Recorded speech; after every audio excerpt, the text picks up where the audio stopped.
জবাবদিহিতা চাইবেন। দুঃখজনক হলো সত্য, আমাদের সংসদ এবং সংসদের বাইরে সরকারি দলের নেতারা পররাষ্ট্র মন্ত্রণালয় এখনো এই বিষয়ে কোনো ব্যাখ্যা চায় নাই।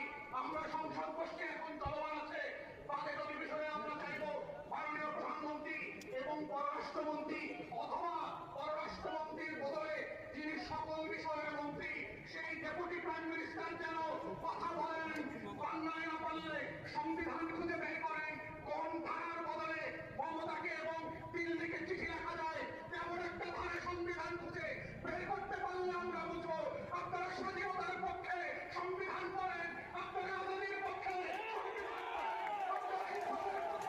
সংবিধান করেন, আপনারা শহীদ ওসমান হাদির পক্ষে এই সংবিধান বোঝার চেষ্টা করছেন।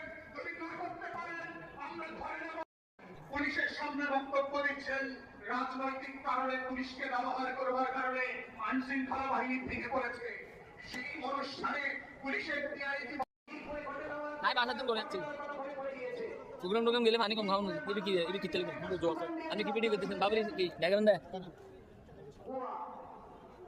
মিরপুরের মানুষ কিন্তু সরকারকে ভুয়া বলেছিল, আর এটা সার্টিফিকেট দিয়েছে আজকে মাননীয় প্রধানমন্ত্রী।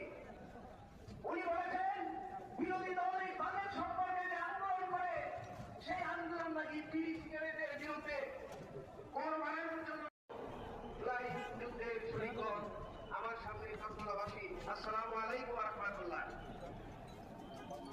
আমি যদি আপনাদের কাছ থেকে প্রশ্ন চাই, বাংলাদেশ কেমন আছে? আচ্ছা তো